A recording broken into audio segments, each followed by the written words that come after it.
रूस के राष्ट्रपति व्लादिमीर पुतिन का आज तक ने वर्ल्ड एक्सक्लूसिव इंटरव्यू किया। मॉस्को में आज तक से खास बातचीत में पुतिन से कई मुद्दों पर बातचीत हुई। सुखोई 57 डील को लेकर भी पुतिन ने बड़ी बात कह दी।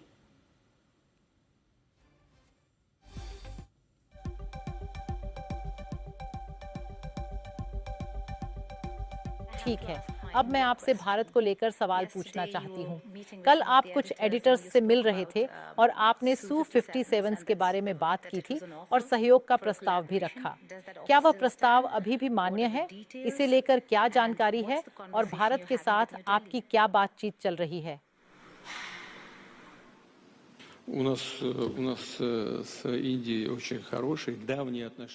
भारत और हमारे बीच सैन्य और तकनीकी सहयोग और आपसी तालमेल के मामले में बहुत अच्छे और लंबे समय से चले आ रहे संबंध हैं।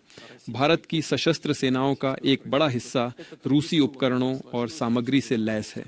ये परंपरा सोवियत काल से चली आ रही है और आज भी कायम है।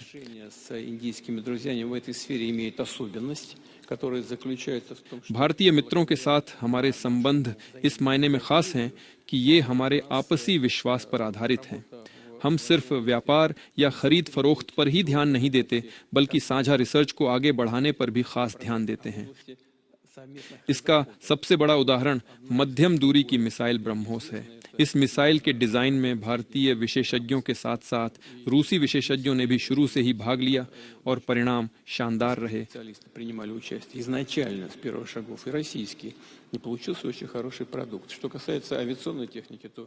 भारत पारंपरिक रूप से हमसे विमान और हेलीकॉप्टर खरीदता रहा है। Su-57 एक बहुत ही अच्छा विमान है, शायद दुनिया का सबसे आधुनिक और सबसे कुशल विमान है।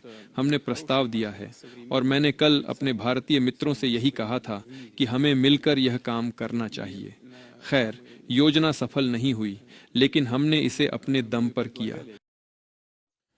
ईरान युद्ध पर रूसी राष्ट्रपति ने कहा कि मिडिल ईस्ट पर युद्ध थोपा गया। पुतिन ने कहा है सब कुछ ठीक चल रहा था, लेकिन अचानक ईरान पर हमला हुआ, जिससे वैश्विक स्थितियां बहुत तेजी से बदली हैं। अब मैं युद्ध के प्रश्न पर वापस आती हूँ। ईरान अमेरिका युद्ध, हॉर्मुज जल अडमरू मध्य पर नाकाबंदी वाकई चिंता का विषय है। रूस इसे किस नजरिए से देख रहा है? वैश्विक स्तर पर इसके प्रभाव के बारे में आपका क्या आकलन है, इस तथ्य के अलावा कि हाँ, रूस को शायद थोड़ा फायदा हुआ है? ईरान पर नाकाबंदी और हमले का आपका क्या आकलन है? क्या आप इसे उकसाया हुआ मानेंगे या बिना उकसावे के?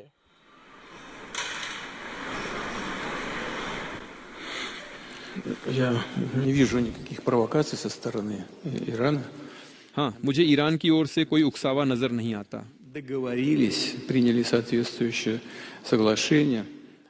मेरा मानना है कि किसी बिंदु पर हम सहमत हुए थे, हमने सहमति जताई थी।